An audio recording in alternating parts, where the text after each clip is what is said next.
ګرانو دوستانو السلام علیکم. زه انقلاب یوسف زیم په پېښور یونیورسټۍ انټرنیشنل هاسټل کې ناست یو. یو رنګین ماښام جوړ شوی دی. ما سره خوا کې د پیس اینډ کانفلیکټ د ایم ایس سټډي طالب علم نبی چمکني ناست دی او صدام حسین شباب تاسو ټول پیژنئ. دا هم د پیس اینډ کانفلیکټ سټوډنټ او زمونږ ډېر ښه ملګری دی او زه دو اوس ملګري فرمایش کړی دی چې دو ته لږ رباب واوږم. نو شباب صاحب دغه دی یو ګانا تاسو ته یو غزل ډالۍ کوم. دا د اکبر هوتي یو ډېر ښه کلام دی. پتا مین شما په ځان باندې مې اور پورې کو. پتا مین شما په ځان باندې مې اور پورې کو. د ظلمي توپ په هر ارمان باندې مې اور پورې کو. د ظلمي توپ په هر ارمان باندې مې اور پورې کو. پتا مین شما په ځان باندې مې اور پورې کو. آخري کې ته زما انټروډکشن وکړې.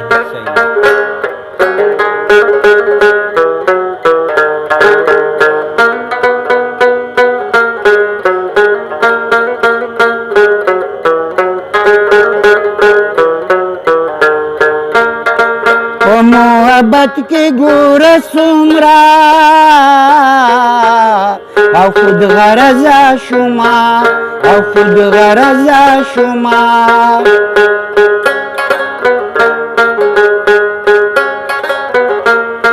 محبت کے گور سمرا او خود غرضا شما او خود غرضا شما.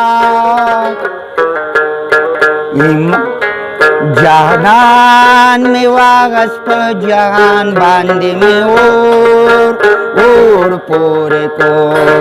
جهان میں واغس پا جهان باندې میں اور پورے کو. د ظلمي توپ په هر ارمان باندې میں اور پورے کو. پتا مین شما په ځان باندې مې اور پورې کو. ډېره مننه.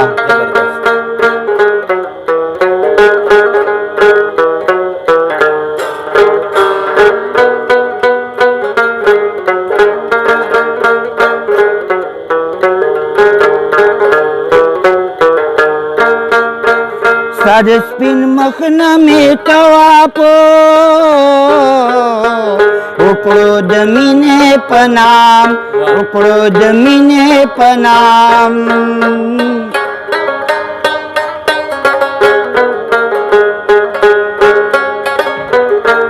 ستا د سپین مخ نه مې توافو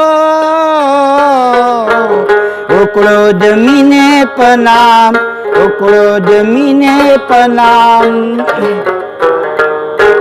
ایمان مې بیلو کو ایمان باندې مې اور پورې کو.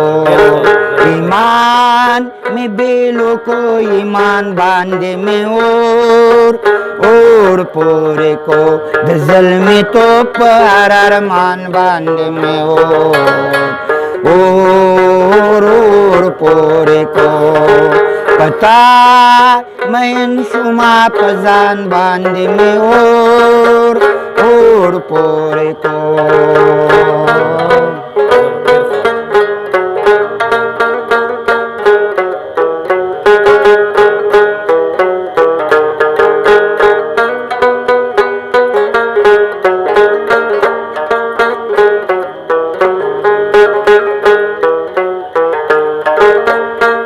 ننے امزولو تا ویلو زما منې او کنه زما منې او کنه.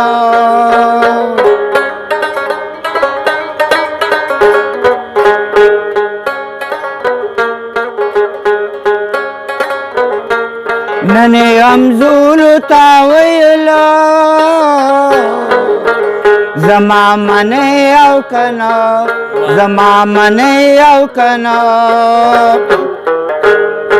دسترګو رب کې اکبر جان باندې مې اور پورې کو دسترګو رب کې اکبر جان باندې مې اور پورې کو د ظلمي توپ هر ارمان باندې مې اور پورې کو د ظلمي توپ هر ارمان باندې مې اور پورې کو پتا مین شما پزان باندې مې اور پورې کو پتا مین شما پزان باندې مې اور پورې کو اور پورې کو اور پورې کو वाह जबरदस्त ډیره مننه ډېر شکریہ انقلاب صاحب ډیره مننه مهرباني ډیره مننه حبیب نواز انقلاب صاحب ملګرو دا و حبیب نواز انقلاب صاحب څوک چې د پېښور پوهنتون نه د پی ایچ ډي سکالر دی شاعري هم کوي رباب هم غږوي پیانو هم غږوي او زمونږ یو ادبي ملګری دی ډېر ټیم نه اوس زمونږ تعلق دی او چې کله موږ خواله راغلي مختلف کلامونه ټپې غزلې داسې موږ ریکارډ کوو ډېر خوند کوي او تاسو ته هم د خپل یوټیوب د فیسبوک د لارې د راوړو چې تاسو هم خوندونه واخلئ ډېره مننه